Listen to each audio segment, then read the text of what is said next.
నమస్తే, welcome to our channel. ప్రస్తుతం మనతో independent researcher and spiritual scientist Anil Raju garu ఉన్నారు. వారితో మాట్లాడదాం.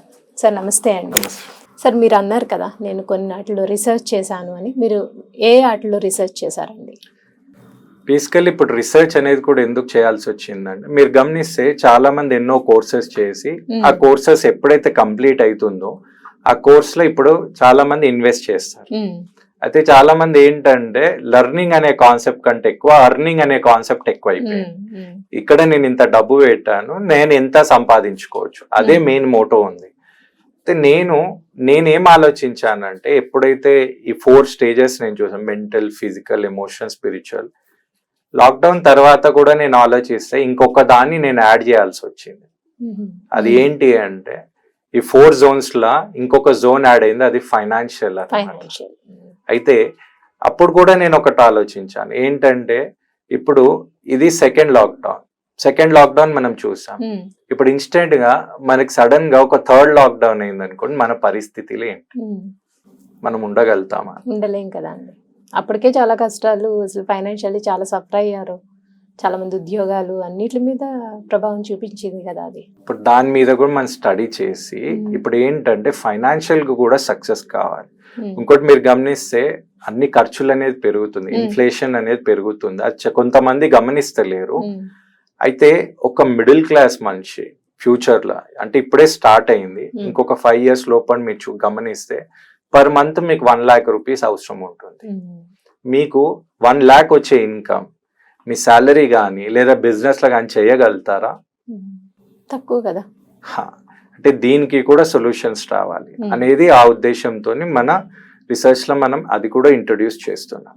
దాంతో పాటు మీరు అడిగిన క్వశ్చన్ ఏంటంటే, ఇప్పుడు నేనేం చేస్తానంటే ఫిజికల్ అనే కాన్సెప్ట్ మీద, ఇప్పుడు మా అన్న ఎలా చనిపోయారని ఇప్పుడు నేను పోయి ఒక డాక్టర్ కాలేను, ఎందుకంటే MBBS అవన్నీ మనతో.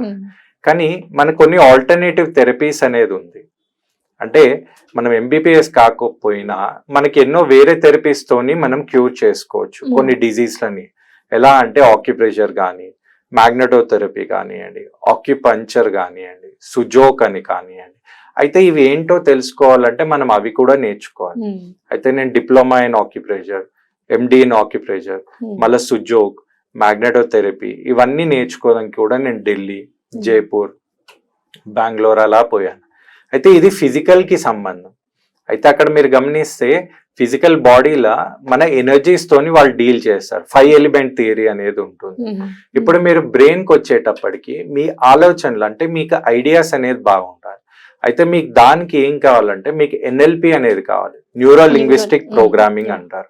దానికోసం నేను American union of AU NLP నుంచి నేను కోర్స్ చేశాను. దాంతో పాటు ఏంటంటే మీకు సబ్ కాన్షియస్ టెక్నిక్స్ అని, ఇప్పుడు మై బ్రెయిన్ కి సంబంధించింది ఈ మనం NLP అనేది చేస్తే మనం ఎలా ఆలోచించవచ్చు, మైండ్ కి సంబంధించిన బ్రెయిన్ కి సంబంధించిన క్యాల్కులేషన్స్ ఎలా, అంటే దాన్ని ఫాస్ట్ గా ఎలా మనం యూజ్ చేయొచ్చు, లేకపోతే అలా మనం అక్కడ ఆ టెక్నిక్స్ అనేది నేర్చుకోవచ్చు. ఇక ఎమోషనల్ కి సంబంధించింది వస్తే అది మైండ్ కి సంబంధించి. అప్పుడు మీరు గమనిస్తే ఇప్పుడు చాలా మంది వింటున్నారు ఇది లా ఆఫ్ అట్రాక్షన్ అని, లేదా ఇప్పుడు ఆర్ట్ ఆఫ్ మేనిఫెస్టేషన్ అని, లేదా విజువలైజేషన్ అని, విజన్ బోర్డ్ అని. ఇప్పుడు చాలా మందికి ఫ్యామిలీలో కూడా ఎన్నో ప్రాబ్లమ్స్ వస్తుంది, ఎందుకంటే అది మైండ్ కి సంబంధించి. మనం కరెక్ట్ డిసిషన్ తీసుకోపోలేకపోవడం, లేదా సబ్ కాన్షియస్ మైండ్ కి సంబంధించి. అయితే చాలా మందికి తెలిసింది ఏంటంటే మైండ్ అంటే, మీరు గమనించండి ఇంగ్లీష్ లో మనం మైండ్ అంటాం, కానీ తెలుగులో మనము మనస్సు అంటాము, బుద్ధి అంటాం. మళ్ళీ ఇంగ్లీష్ లో మనం ఇవి క్యాల్కులేట్ చేస్తే ఓన్లీ మైండే అంటాం. అయితే మైండ్ లో కూడా చాలా మందికి తెలియంది ఏంటంటే ఎన్నో స్టేజెస్ ఉందండి. అదేంటంటే మామూలుగా అందరు యూజ్ చేసేవాడు ఏంటంటే మైండ్ మీద, అంటే మైండ్ ఎంటర్ అయ్యే లోపల మనకి కాన్షియస్ మైండ్ అనేది ఉంటుంది. కాన్షియస్ మైండ్ లోపల మళ్ళా సబ్ కాన్షియస్ మైండ్ ఉంటుంది. ఈ సబ్ కాన్షియస్ మైండ్ లోపల మనకి అన్కాన్షియస్ మైండ్ ఉంటుంది. ఈ అన్కాన్షియస్ మైండ్ లోపల మనకి సూపర్ కాన్షియస్ మైండ్ ఉంటుంది. సూపర్ కాన్షియస్ మైండ్ లోపల మనకి యూనివర్సల్ కాన్షియస్ మైండ్ ఉంటుంది. యూనివర్సల్ కాన్షియస్ మైండ్ లోపల మనకి సుప్రీం కాన్షియస్నెస్ ఉంటుంది. అంటే ఇప్పటి వరకు ఇవి ఆన్ పేపర్ బోర్డ్ మీద ఇక్కడ ఎక్స్ప్లెనేషన్ లేదు. అంటే చాలా మంది అంటారు మైండ్ లో అనుకోగానే అన్ని అయిపోతాయా అంటే తప్పకుండా అవుతుంది, కానీ మైండ్ లెవెల్లో కాదు. ఎప్పుడైతే మీరు సూపర్ కాన్షియస్ లెవెల్కి వెళ్ళి యూనివర్సల్ కాన్షియస్ లెవెల్ కి కనెక్ట్ అవుతారో అనుకునే అన్ని అయ్యే ఛాన్స్ ఉంది.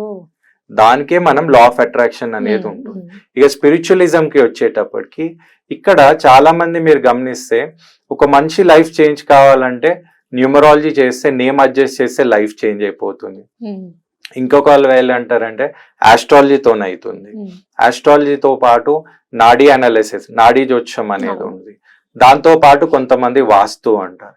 ఇప్పుడు మీకు తెలిస్తే వాస్తువులో కూడా ఇండియన్ వాస్తు, ఫ్యాంక్చుయ్ వాస్తు, పిరమిడ్ వాస్తు, మహావాస్తు, సరల్ వాస్తు, అంటే వాస్తువులో ఇన్ని ఉన్నాయి. మళ్ళా ఇప్పుడు పామిస్ట్రీ ఉంది, హస్తరేఖలు చూసి చెప్తారు. అంటే ఇంకోటి దీంట్లోనే మళ్ళా టారో రీడింగ్ ఉంటుంది, తర్వాత క్రిస్టల్ గేజింగ్ ఉంటుంది. అంటే ఇవన్నీ కూడా ఒక కోర్సెస్. అంటే ఇవన్నీ మీరు గమనిస్తే ఈ 4 zones లో ఏది చేసినా కూడా ఒక మనిషి లైఫ్ ఇంప్రూవ్మెంట్ కోసం, అంటే వాళ్ళు ఒక లెవెల్ నుంచి ఇంకొక లెవెల్ కి సక్సెస్ కి దగ్గర రావాలనేది ఒక ఉద్దేశం. అంటే చాలా మందికి తెలియదు వాళ్ళకి ఫిజికల్ గా ప్రాబ్లం ఉందా, మెంటల్ గా ప్రాబ్లం ఉందా, ఎమోషనల్ గా ఉందా, స్పిరిచువల్ గా ఉందా. అయితే ఇవన్నీ అండర్ వన్ రూఫ్ ఉంటే బాగుంటుంది కదా. కరెక్ట్ అండి. ఇప్పుడు నేనంటే ఇంత డెడికేషన్ గా నేను ఫుల్ ఫ్లెడ్జ్ గా అన్ని నేర్చుకున్నాను.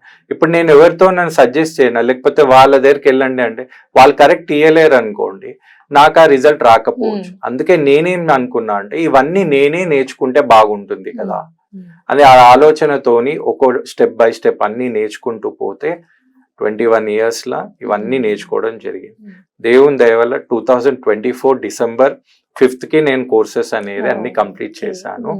ఆ తర్వాత ఇవన్నీ అందరికి ఎలా యూస్ చేయాలి, చేస్తే అందరికి ఎలా రిజల్ట్ వస్తుంది, అది నా మెయిన్ పర్పస్. ఇలా నేను ఇన్ని థెరపీస్ చేయాల్సి వచ్చింది.